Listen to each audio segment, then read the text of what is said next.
Since then, those kind of incidents have simply got worse. Our Iraqi colleague has tracked down a woman who witnessed the death squads in action last July. Her family is now in hiding in a school because they're so scared of reprisals. Fatima saw the police setting up roadblocks in the mixed jihad area. Masked gunmen then checked people's ID cards, and those with Sunni names were executed on the spot.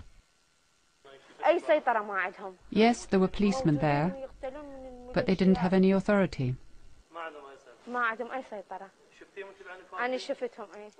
I saw them watching while the militias were killing people, but they didn't do anything. It was like a horror film. Last year, her husband died in a car bomb left by Sunni insurgents. Now Shia death squads have driven them from their home. It shows how little the Americans really control the security situation.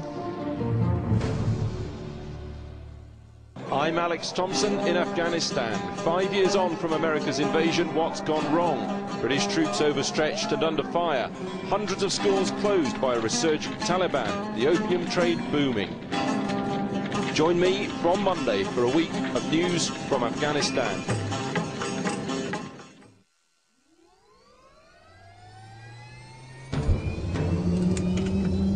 The American military are taking us to a press conference to talk about how they're tackling the sectarian violence that's engulfing Baghdad. It's only a couple of miles away, but we're taken by helicopter because the streets aren't safe. We land at an Iraqi army base in a district called Adamiyah. In August, the Iraqis began a joint operation with the Americans to tackle the death squads. As you know, Operation Together Forward continues to focus on key hotspots in Baghdad. In this operation, we searched over 36,000 buildings. 23 mosques were permissively searched by Iraqi security forces. We also confiscated weapons, discovered 5 caches, and had detainees as well. But if Iraqi security forces, which include the police, are part of the problem, then this whole operation is doomed. Colonel Shields, some of the death squads, the militias, clearly believe that they can operate almost with impunity because they clearly think that in some way they've got support from the Iraqi police, particularly the national police, and possibly even up to ministerial level. How are you tackling that? That could be a challenge. I think that's a concern amongst the people. I mean, we hear it as we walk the streets, concern about militia infiltration of Iraqi security forces, and that's a challenge that leaders have to face, and they are facing that, and they're working that. But since then, the Americans have announced the operation's been a failure. The level of violence in Baghdad has gone up, not down, as both Sunni and Shia fight for control of the city. It's a continuous round of sectarian killing, each attack bringing ever more horrific reprisals. A bomb has exploded in a district called Sadr City. A local cameraman gave us this footage. People were queuing for cooking oil. About 40 are dead, targeted simply because, like everyone in this area, they're Shia. That means the bombers were Sunni insurgents. It also means the Shia death squads will take their revenge. When things calmed down, we asked another Shia cameraman to film ordinary street scenes. But this is the Mahdi army's heartland. He can only continue when he shows written permission from their boss, Muqtada al-Sadr.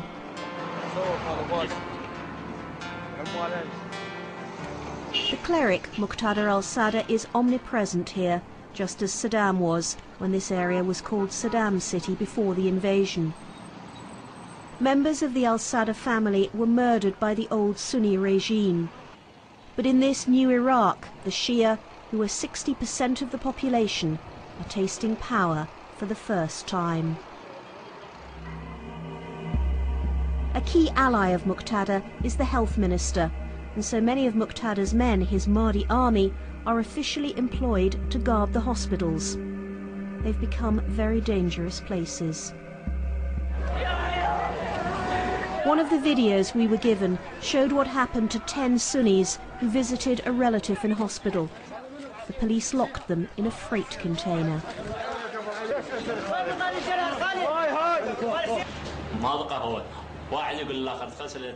There was no air at all. Everyone was begging everyone else not to breathe too much. Then we all began to lose consciousness and I blacked out. I only woke up that night when someone splashed water on my face. We were all rushed to Al Yarmouk hospital, but all the others were already dead. Only I was still alive, thanks to God.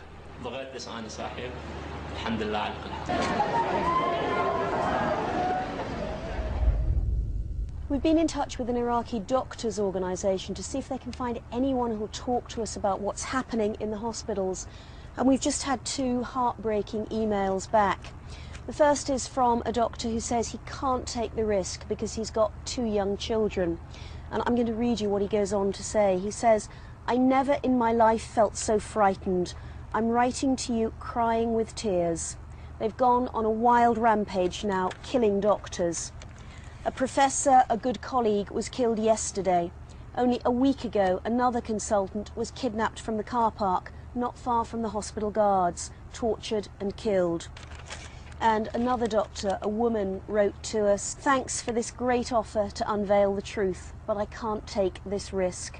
These religious fanatics are killing and driving the educated people out of the country, so it will be easier to be controlled. All women professors in Baghdad Medical College have been threatened to leave the country or they would be killed." This is the one issue doctors are terrified to talk about. Eventually we find someone who's still too scared to be identified. He described how Muqtada followers ran his hospital. عند اللحظة إن كان دخل مثلا مريض أو مجروح من منطقة معينة. If an ill or wounded person comes into hospital from a given region, depending on their identity card, they're kidnapped with the aid of the hospital guards and taken away. Later their bodies found dumped on a rubbish tip somewhere.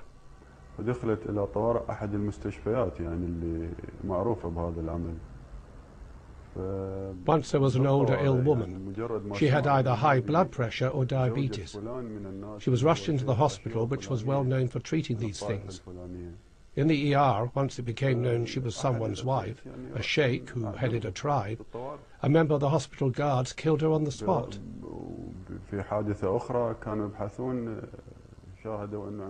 In another incident, 2 brothers with typically Sunni names walked into the hospital. They were both killed in the ER. This incident made not just Sunni, but also Shia doctors actually run away. We wanted to put all these allegations to Muqtada al-Sadr, but he doesn't speak to Western journalists. His spokesman is Baha al-Araji, and he has a standard answer to all the allegations about the Mahdi army, the Jaish al-Mahdi. Sunni families are being told by the Jaish al-Mahdi, you must leave your homes, and unless you do so, you will be killed. Why is that happening? Many gangs and groups are working for foreign intelligence agencies in Iraq, and they try to blame it on the Mahdi army, which is false and has no basis.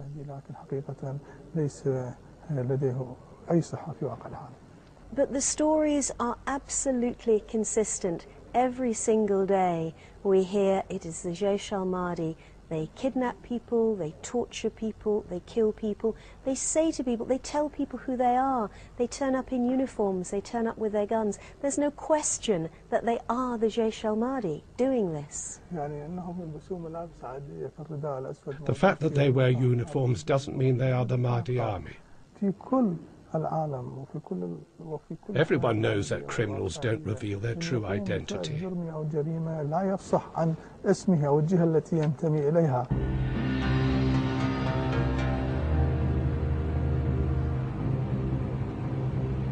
Next week, the UN will announce how many Iraqi civilians were killed in the last 2 months.